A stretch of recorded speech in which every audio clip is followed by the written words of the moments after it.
So what's on the Okay. agenda for today? All right, so I guess we should start out by saying hello and welcome to Bandage Banter. I'm Sam. Krystal. I guess this is where we would say take two. Start over. Yeah. Okay.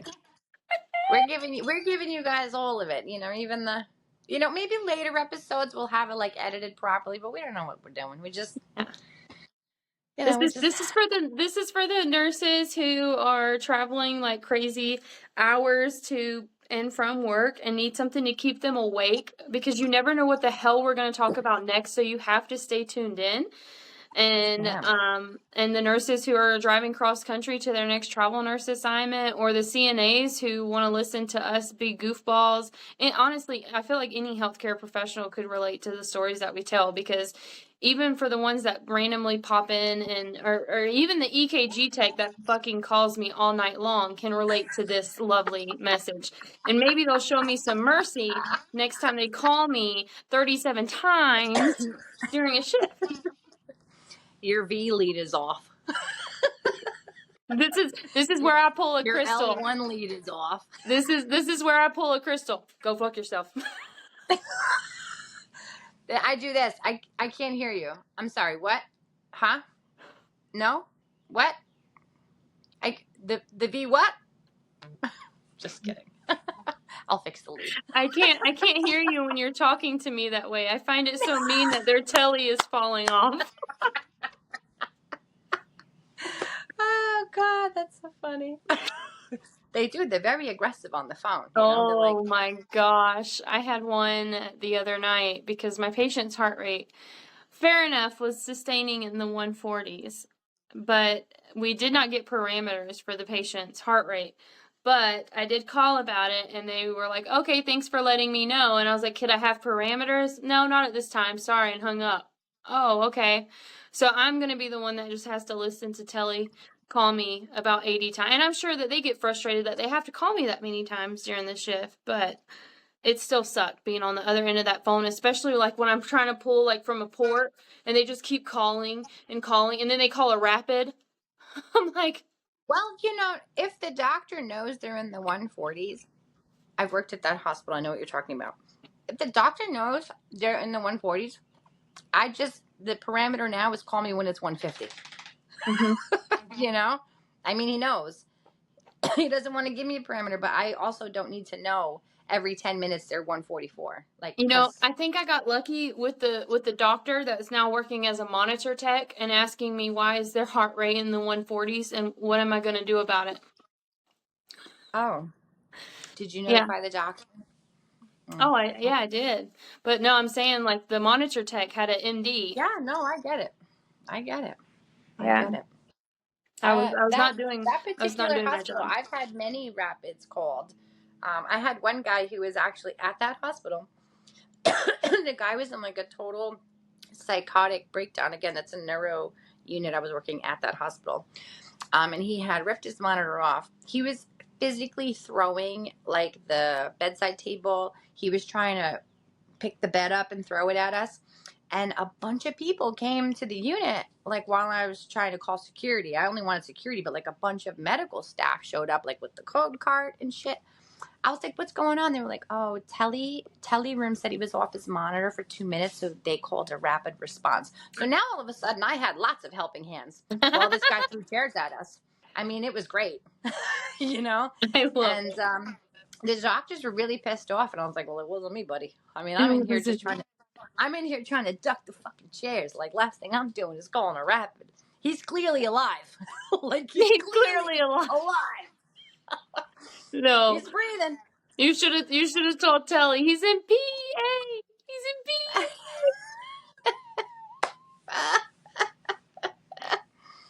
Oh my God. So I don't know if you've seen my TikTok video. So I did put out a TikTok video about my shift, not last night, but the night before. I've seen it. I've seen it, girl, with your rapid and the blood and the no IV. And, really, rapid is always there as a tool for us nurses. And it is astonishing how much flack we get when we call one. Why did you call one? I don't know, because he's on the fucking floor. Why did you call one? I don't know, because his blood pressure dropped 30 points systolically. Why did you call one? I don't know, because clearly the blood pressure is dropping and I don't have IV access. Whether I'm giving blood or not, the blood pressure is dropping. Like, it's enough already. Like, I did see your video and my heart tore for you, because it's so unfortunate how we work these shifts with 5, 6, 8 in New York patients, and it's like, what do you mean you can't handle this? I can't. Yeah. So, for those who haven't seen my TikTok, just to give you a quick rundown, I fought all night with providers, house soup, and charge nurse about my situation. I was on a neuro PCU. I had 5 patients. I had one with a fresh thrombectomy. I had another one that thankfully was going to be being discharged the next day. They were pretty much stable for new onset seizures. I had another one that was there for a cord decompression and was not able to use their upper extremities. So they were like a 1-to-1 feed, sip water, anything of that nature. And then I had another one that was there for cauda equina. And Oh no! And then Medical emergency. And then my 5th and final patient, I pretty much spent roughly 8 hours in the room with this patient because I got report from 5 different nurses. That should have been a red flag for me there. And I'm finishing getting report at 8 o'clock. I'm literally sitting down to sign in, and the charge nurse comes running around, is like, where is this patient's tele box? And I was like, I don't know where this patient's tele box is. And apparently tele was calling them about a call a rapid because this patient went down for an MRI, didn't come back up with the tele. They were saying they were going to take the money out of my check, and I said, okay, try. And get in line, bitch. and then not even 5 minutes after, because I'm just like dismissing that whole ordeal, because I got a report that they were normal sinus rhythm. That is not an emergency for me. This was the stable patient that was going home that could have probably been discontinued, but whatever. So ultimately what I'm trying to get to is I had a critical called for me for a hemoglobin of 5.2. I immediately run to the on-call office, which is right there. I let them know. They go to the room with me. We assess the patient. The provider is putting in the orders for the blood, thank God, because I'm over here looking and doing my assessment on the patient. And they order 2 stat units of blood immediately. The blood bank's already called me and says they're on their way. As I'm flushing the IV, the doctor orders for a bolus. I realize that first IV is leaking. I'm like, okay, it's no big deal. I got another one over here.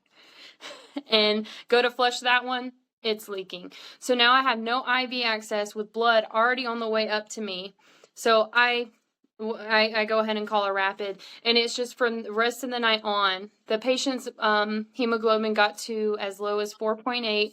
Multiple loose stools that were blood actively, and I kept calling the patient, the provider in, the house soup in, even the ICU nurse, like the SWAT resource nurse, was like, okay, asking the provider, what is low hemoglobin to you? Like, please clarify it, because why are we not in the ICU? So ultimately, I had to keep the patient, and nobody relieved me of that, and I made it through my 12 hours, and thank God nothing else emergent happened with my other patients, because they were neglected. They were honestly neglected because I had that emergency going on. The charge nurse themselves had 4 patients. They could not physically help me do the things that needed to be done, for my patients and me. So I just wanted to ask out on TikTok and see what providers and nurse practitioners and advanced healthcare personnel that make decisions as far as orders, like advancing level of care. What is it that hesitates them from doing that when you physically see the nurse that you have struggling? Because in my eyes, when I see my techs struggling, I'm jumping in to help them. I'm not just sitting back and saying, sorry, I can't help you. like there's just something. I'm like, hey, I'm going to the charge nurse and saying, hey, we have a high acuity, or we need a sitter for this patient. We need something. I don't just say, oh, you got it. You can do this. You can manage this. This is okay. So I don't understand why I got so much pushback from that provider about the level of care, because I could not physically stay. And they knew that I was in that room practically all night, because they were putting in orders after orders. Like every 15 minutes, something new stat was up. And I'm like, I don't know how to win at all, because I'm not getting the support that I need from my charge nurse that was not willing to stand up for themselves either, because they shouldn't have had 40 patients. And then I wasn't getting the support from House Soup, because they were like, well, you have a plan with the doctor. No, I don't have a plan with the doctor. I don't agree with the plan with the doctor, because they told me if the hemoglobin came back less than 7, that we would send them to the ICU. And when it came back at 4.8, I called them and they didn't answer. I went to the office. They're gone. They were gone for 4 hours. I couldn't get a hold of anybody. So what I do, call another rapid. And then we sat and we waited until they came to the room and discussed this plan again. So ultimately it was just bought time, and that patient stayed on the unit. And ironically enough, they waited like 12 hours to recheck the patient's hemoglobin, and it was at 7.8. And I actually got ideal for a healthy patient, you know. I mean, it's above 7, so there's that. Yes. Well, this was like the next shift. Like I did not see that. So then when I went back last night, I'm on a different unit. I have my 4 patients with a pre-assigned room, and you're not going to guess, I'm on a med-surg unit this time. And so the day nurse got in report. So she's like, hey, I just want to let you know, I don't know how your assignment looks, but this patient that's coming apparently was very heavy, but they're pretty managed right now. And I was like, okay, it's 12 hours. You can torture me for 12 hours, whatever. I'm thinking to myself, I can't have an even worse night than I had last night.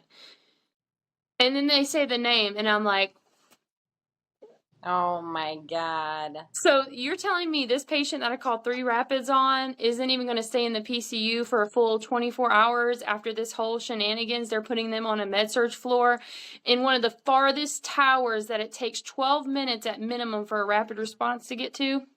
Don't tell me they put them in that overflow. Yeah. The one with the elevator that's in Narnia? Yes. Oh boy. Well, that's fun. With all travel nurses?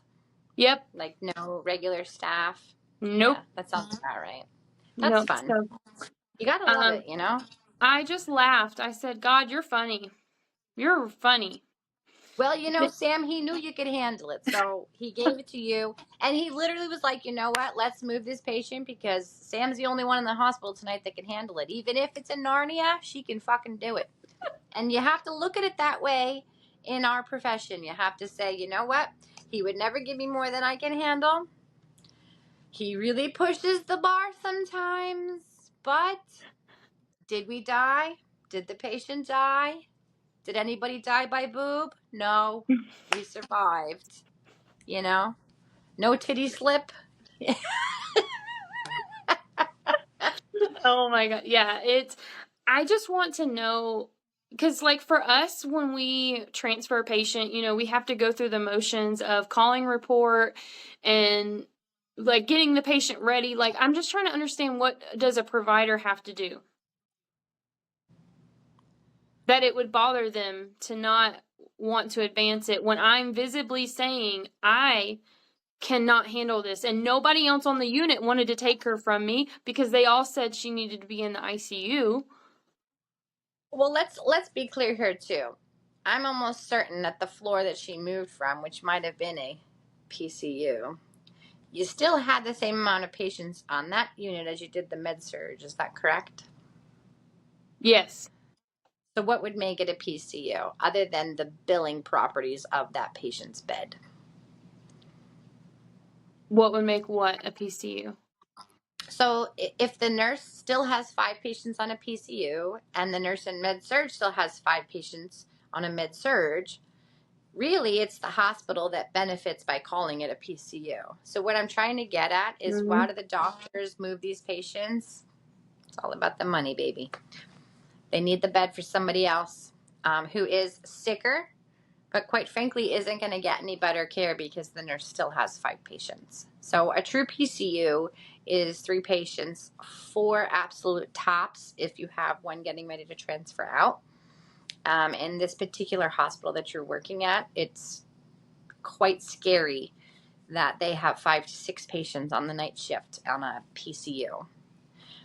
So that patient, yeah, while you was on a PCU, it's not PCU when the nurse has 5 patients. There's no way you can give the kind of, a PCU is Q2 vitals, Q2 turns, Q1 neuro assessments. These things can't happen when you have 5 patients. No. It's virtually impossible. But that particular hospital that we're speaking of, there is no difference between a PCU and a med-surg bed. That's the problem. They kind of blend them together, yeah. Because like last night, I had 1 PCU patient with 4 med-surg patients. Right. And so my point is for me, when I worked at that hospital, the only difference between PCU and a med-surg patient was how much that patient got charged, which is really none of my business. But in the chart, it said they were PCU, and I'll tell you, they weren't getting PCU care. Did you? Oh, sorry. No, that's just the disgusting part about healthcare. I was going to ask, before I came to... We have a guest speaker. Sorry. I'm trying to think of where I was at, and I'm pretty sure it was at the facility that we're at. It's okay. That we're at now, or that I'm at now. And long story short, what happened was the patients usually have like 8 o'clock albuterol treatments, and I'm not above giving. I randomly see the dog's butt. The window. Just give me 1 second. Come on. Stop. Go chase it. Go kill it. I don't care. Just stop making noise. All right, I'm sorry. It's okay. RV life. So, I just remembered, like, I was starting to just give everybody their albuterol treatments where I was at, because I was like, oh, well, I was already in there. Like, I thought I was being helpful. Well, then I got pulled into the office because they can't bill albuterol treatments if an RN administers it. It has to be a respiratory therapist. Isn't that sad? And it's just like physical therapy. If a physical therapist doesn't perform it, they can't bill for it. And I just started really kind of taking myself back, and I'm like, why is it that everybody's charged a flat rate when they come to the hospital, but yet sometimes my walkie-talkie patients may see me for a total of 45 minutes the whole 12 hours I'm there, because I'm giving care to another person that needs it. And so I almost wonder if there will ever come a time when they are charged for the amount of time that we're in the room, which sometimes I feel like the patients should be, especially when they are manipulating the system, because I've had multiple patients who do not care that I have other patients. I mean, my phone will be going crazy. Oh, yeah. Yeah, they're doing, and they're being, and it's not that they don't necessarily not need something, but it's they're being demanding and kind of degrading about it. They have a mental illness. They have a mental aspect to them that requires that they need someone in there constantly. I wish I could come up with a term for that kind of patient. And it's not, again, like you said, it's not that they don't need us. It's just that they either bring us in there to verbally and emotionally abuse us, or to really take up our time when we're so nice, we just don't know how to say, like, I just can't do that right now, Yeah. And they know how to pull at our heartstrings because they know what we do. They know why we're doing it. And they'll keep you in there adjusting their pillow 16 times, and then yelling at you, because it's too cold in the room or something, things that are out of our control. Yeah. So I know what you mean, but, I don't know. I just find, I think that one day that will become a thing of some sort, because why is it that they're already billing for respiratory therapists? Like, there's not a time when respiratory enters the room that they're not getting charged for something, whether they're doing albuterol treatment or they're doing an assessment of their CPAP that they brought from home or placement of a CPAP. And that's why they're also very attentive to make sure that respiratory are the ones handling the CPAP when they come on and off. Even if they do it 15 times a shift, they want respiratory to physically be the ones to remove it and put it back on. Right. Well, I don't know if you remember during COVID, um, but the hospital that I was at for like the brunt of COVID actually stopped. Well, first of all, we found out that nebulizers made the COVID aerosolized, which was a lot different than the airborne transmission. So at the particular hospital I was at, I was in North Carolina. They DC'd all of the nebulizers and gave everybody MDIs. Now, an MDI is like a regular puffer inhaler that you would use like at home if you had asthma. And because it was a puffer inhaler, it fell under the scope of practice of the nurse because, quite frankly, a nebulizer really does require an assessment before, during, and after that the respiratory therapist is trained to do. Now, it's not that we can't administer it, but there are certain things that need to be documented, and that is thus why they get to be billed for it. And so Especially they heart started, rate. yeah, everybody had these MDI inhalers. So it was like, wow, let's lower the exposure of people going in the room, but fuck it. We'll send the nurse in there one more time. We'll send her in there Q2 hours. No big deal. Have them do the puffer with a spacer, you know? So that's very, again, at the end of the day, this is, I mean, you and me, we could give our heart to it. It's all about the money. It ain't in our pockets. Even though we travel, it ain't in our pockets. People think we make millions of dollars. We don't. We don't. We really just make what's owed to us. And, you know, it's sad that staff nurses don't make what we make, including stipends, but they also don't have two homes to pay for. They don't have, you know, two places to be at one time. They don't have to travel 2 hours sometimes to and from work, or 12 hours back home. You know, so they're always going to find a way. So Yeah. let's find a way to be better than them. You know? Yes, yes. I really pray that there is a change in healthcare that is truly beneficial for patients. There has to be some type of answer out there for this, because it just truly doesn't make any sense. And I really think the healthcare systems need to answer for shared rooms 100%, because it is not fair that I have had multiple patients lately here that are in shared rooms that are being charged the same amount for a single room.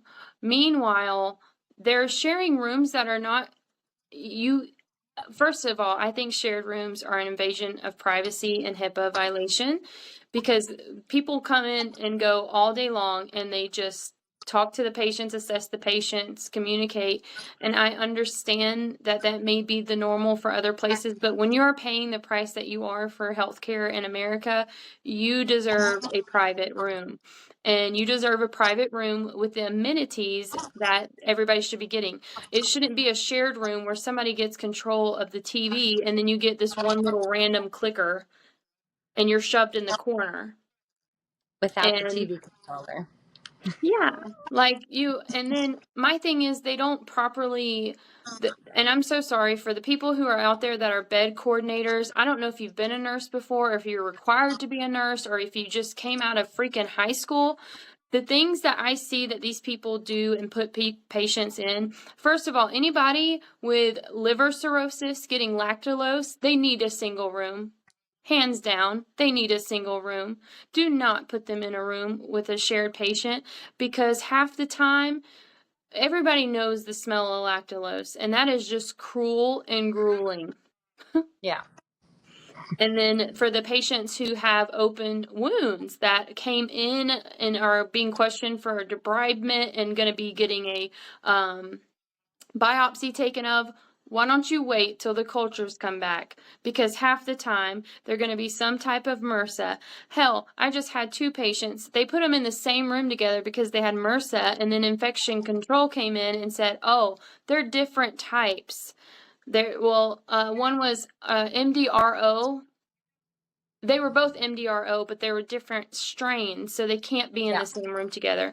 So they shoved these two people together because they thought that they could contain them in one room, but yet they were two Meanwhile, they different set them strains. up for failure. Yes, yes, Let's see 100%. if you can handle one more bacteria. I'm like, I'm gonna blow your mind though. In New York, again, where I said, sometimes 8 patients, 7. The unit that I was on, all the rooms were double rooms. And it got to the point where our hospital was so, this is way pre-COVID. I mean, I'm talking like archaeology ages. But they made a decision for the hospital that double rooms no longer had to be female, female, male, male. We were, I'm going to blow your mind. We were, for about 3 months, rooming males and females together. If they were, like, let's say, okay, so obviously the bathroom is closer to the door. If one was bedbound, let's say the female, she would go by the window. And if one was walkie-talkie, the male, he would have the one by the door. As long as they were not both walkie-talkie, it was okay. And is that not bananas to you? So here we are, like, putting a female on a bedpan, putting in a Foley. Meanwhile, there's a grown man sitting next to her behind the curtain. And then not for use it all for nothing. nothing. Like, now you got males, females, male visitor guests, female visitor guests, all in a room, in this tiny little room. And they didn't give a shit. People would complain. And literally, the hospital administration would come down and they'd say, if you don't like it, you can leave. I mean, that's what they would say. Because we were so packed. We were so busy. It was like, well, do you want the care or not? And quite frankly, the patient had zero to contribute to it. Like, they had zero power over their own care. So I will say that since I've left New York, I very, very rarely see double patient rooms. I have in Arizona, but not every room in Arizona. It's like every 4th room, they have a double room. And they're really only supposed to use those rooms if they're overflowed. They're not really supposed to use those rooms as a norm, but they're so greedy.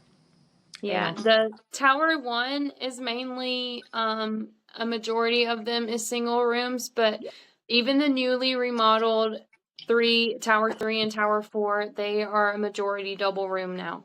Some of them you cannot even move. Like, if you were to transport the patient by the window, you have to take out the bed by the door to get to them because you can't. Oh, yeah. No, I know. In that tower in Narnia, it's impossible. Yep. I mean, listen, we could spend a whole episode talking about double rooms alone. Once I had a husband and a wife in the same room after a very bad motor vehicle accident. And my God. I couldn't. Oh, yeah, I know you do, because they were infamous. They were there for like months, and you couldn't get out of the goddamn room. And I kept asking, can you please give one nurse the husband and another nurse the wife? That way, when we enter, we can at least limit our time in there so we can get to our other patients. And not only that, their 5 kids were in there too. Adult children were in there, like, listen, we can only do the best we can. Double rooms, lazy. When I was in California, I had a quadruple room. Oh, bitch, I had one of those in New York when we floated during Hurricane Irene. They sent me over to a different hospital, and it was like my own little pod, And I had like one lady jumping out of bed, and then actually, I'm not going to lie, I liked that because the other 4 could see that I was busy, so they didn't bother me, Oh, that's nice that they didn't bother you. I had 2 of them trying to call me at the same time. I'm like, I'm with bed A, because they named them A, B, C, and D. I'm with bed A. I'll be with you in a minute. I'm the one who needs help now because I was in a higher socioeconomic class in lower Cali, so they felt like they should be the ones who got my care right then and there. Like, I just drop everything. How much they're paying for that bed. Oh my gosh. That was interesting. They said, I'm paying $7,000 a night. You better get over here and get my bedpan.